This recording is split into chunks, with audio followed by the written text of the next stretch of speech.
Здравствуйте, уважаемые! Сегодня мы озвучим 4, 5 и 11 задание 5-6 уроков первого модуля 6 класса. Кстати, стихотворение из 11 задания – это очень известная песня. Вы можете послушать ее на нашем канале. Бұл кісі менің анам. Оның жүзі жылы, жүрегі жұмсақ. Анам мейірімді, үнемі күліп қарайды. Орта бойлы, шашы ұзын. Ол сезімтал. Мен анамның ақылын тыңдаймын, өнегесін үйренемін. Менің анам әлемдегі ең асыл жан. Анам екеуміздің арамызда бір құдіретті күш бар. Ол мейірім деп аталады. Мен гүл болсам, анам сәулесін төккен күн. Мен сол сәуледен жылу аламын. Мен тамшы болсам, ол теңіз. Мен сол теңізде тербелемін.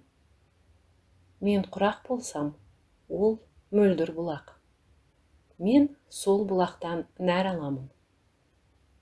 Біз анам екеуміз кез келген мәселе жөнінде пікірлесеміз. Ол өте сезімтал. Анам менің адам болғанымды тілейді. Анамнан өнеге аламын. Демалысымызды ақылдасып, бірге жоспарлаймыз.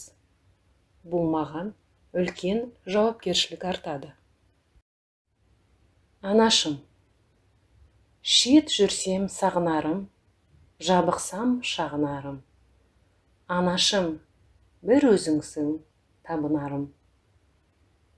Анашым, шалқып күлсең, алдымда ұзақ жүрсең. Жүрегім жыр толғайды, көңілім ортаймайды. Анасы бар адамдар ешқашан қартаймайды.